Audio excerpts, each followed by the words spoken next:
Your reply rate is 1% and you're calling that a win? You pulled a list, you loaded it into a sequencer, you sent 10,000 emails, and 3 people replied. That is not a system. That is a lottery ticket with extra steps. The thing is, your reply rate is not your actual problem. Your timing is.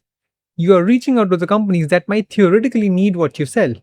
Meanwhile, somewhere in the market, there are companies that have a live, urgent, verified need right now, and your message hits their inbox 2 months before that pressure existed, or 2 months after they have already solved it. That gap is where almost all outreach dies. So, in this video, I'm going to show you exactly how a signal driven acquisition system works. There are 4 parts: how to identify the signal, how to map the exact decision maker, how to structure the outreach so it lands, and how the math works when you run it correctly. The timestamps are in the description if you want to jump around. The problem you think you have is a volume problem. The actual problem is a timing problem. Think about what a hospital nurse does. She does not treat every person who walks in as the same priority. She is reading urgency signals. Is this person going to be fine in the next 6 hours, or do they need surgery in 6 minutes? That is a filter. And guess what? Most outreach has no filter like that. It treats every company in the target market as an equal prospect. Same priority, same message, same sequence, everything same. But companies are not equal. They are not even close. Some are fully staffed, fully funded, locked into contracts, and genuinely have zero reason to talk to you today. Meanwhile, others are under real pressure right now. A role that has been open for 45 days, a funding round that has just closed, and now they need to scale fast. A system they just ripped out and have not yet replaced. These companies have urgency. They have their budget moving. They have a decision maker who is actively trying to solve something. The difference between those two groups is not the company, it is the timing. So, before understanding anything, we need to understand what is a signal. A signal is an observable event that indicates a shift in priorities, urgency, or budget. It is something you can actually see. It can be refreshed job postings, funding announcements, technology changes, hiring spikes in specific functions. See, these are not assumptions, these are footprints. Companies leave them when they are in motion, and if you know how to read them, you know who to call before anyone else does. Take hiring urgency as an example. It is episodic, right? There is a window, maybe let's say 30 to 60 days, where an employer with an open role is genuinely open to outside help.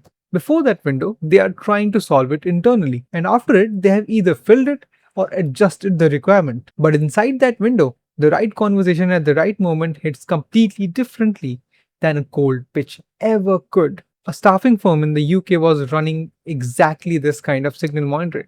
They were not blasting outreach at every company in their sector. They were watching for specific refreshed job postings, time bound workforce gaps, companies where the pressure was clearly live. When the signal showed up, the exact hiring manager was identified and the outreach was framed directly around what the data already shows. So, what did it result into? 22 placements happened in 55 days. And this was not because the firm was better at cold email, it was because the timing was right every single time. That is the first layer: signal before sequence. You cannot write a relevant message to a company that is not relevant yet. If you want to see whether your market has enough active signals to support this kind of targeting, the first link in the description is where you start. So you have the signal. Now what? Now you need the person. This is where most operators cut corners. They find the company showing urgency and then they email the CEO of a 5,000 person company about a mid level problem. Or sometimes they even head the info address and hope someone forwards it. That is not targeting, that is guessing with extra steps. The signal tells you what is happening, the authority map tells you who owns it. If a manufacturing company just posted 3 roles tied to production expansion, the target is not the CEO, it is the VP of operations or the plant manager responsible for that line. The exact person with the budget, the urgency, and the authority to make a call within the next 30 to 90 days. You have to locate that person. You have to verify the contact data. Nothing goes to an unverified address. If you send to dead inboxes, you burn your domain. And if you burn your domain, the messages to real people land in spam. The deliverability problem kills the system before the outreach even starts. So the verification step is not optional at all. It is the thing that keeps the whole layer honest. And here is why this is important, right? An automation supplier in the manufacturing space was trying to reach out to the operators under production pressure. They were not trying to reach out to every other manufacturer. They wanted the specific ones where throughput constraints were active and the timeline for a decision was visible. Identifying the exact accountable leader inside each of those companies was what made the conversations possible at all. And you know what the result was? Approximately $85,000 in attributed revenue from the small number of highly intentional conversations. This was not mass outreach. This was exact targeting. The same principle can be applied in the AI talent market. After a company announces a funding round, hiring decisions compress rapidly. There is a mandate to scale. The window is real but short. For a specialist recruiter focusing on AI roles, monitoring those funding signals and mapping the exact VP of engineering or the head of talent before the window closed produced around $5,000 in attributed revenue. The timing was not accident. It was a direct output of knowing when to look and who to find. So the signal shows you the company, the authority map shows you the person. Both layers have to be right before anything goes out. So now you have the verified signal and an exact contact. How you frame the outreach determines whether you get a response. Most cold email fails because it asks the prospect to do too much. It asks them to imagine a problem, evaluate a solution, and decide whether to engage. All in about 8 sentences from a stranger. This is a heavy cognitive lift. Most people do not do it.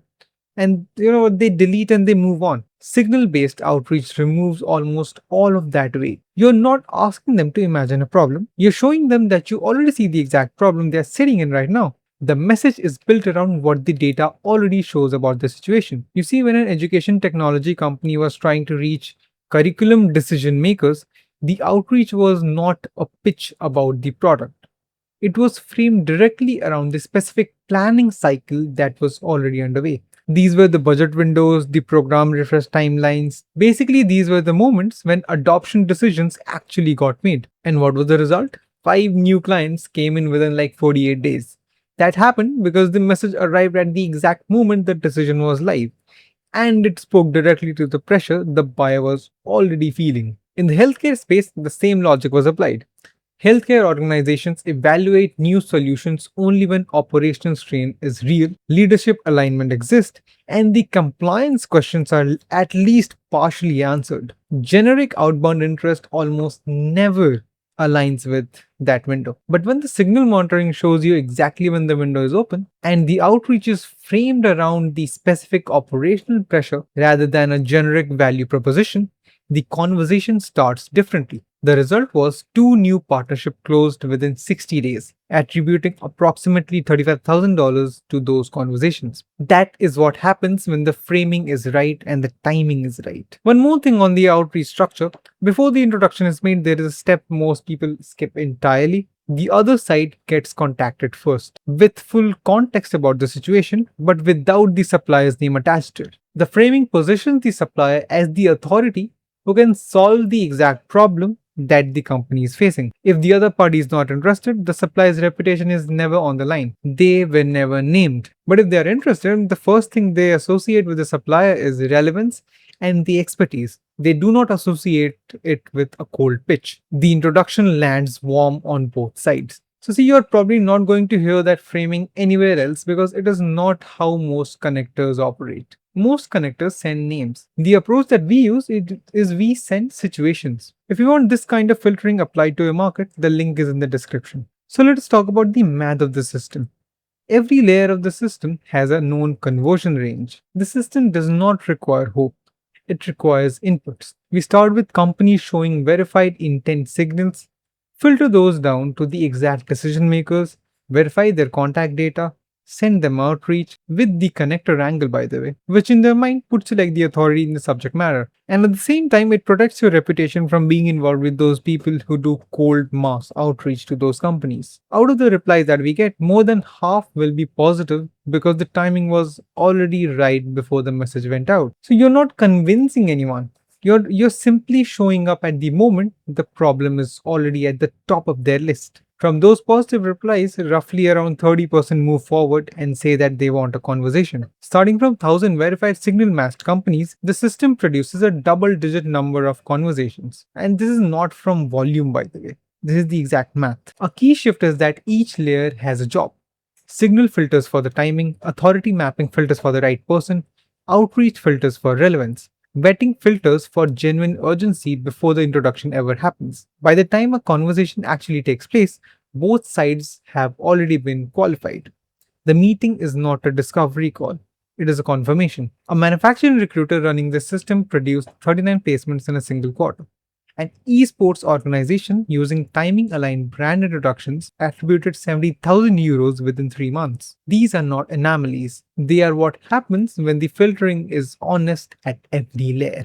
The reason the math works is that nothing is sent until the signal is real, the authority is confirmed, and the contact is verified. And also, the framing is built around the specific pressure already present. If you remove any one of those conditions, the system starts to break down. So here is where this leaves you. The problem was never the volume. You did not need more leads.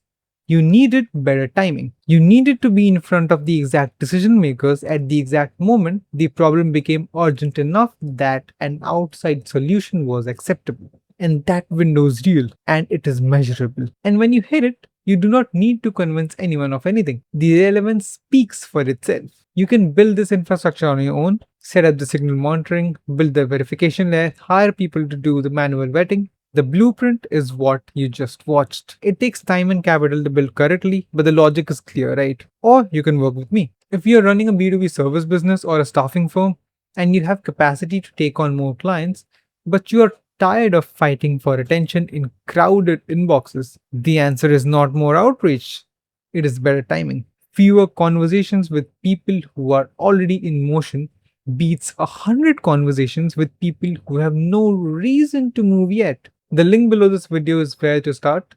Book a time. We'll look at whether your market has enough active signals to support this approach or not. If it does, I will show you exactly how they would be routed to you. If it does not, I will tell you straight. That's it. See you on the other side. Bye bye.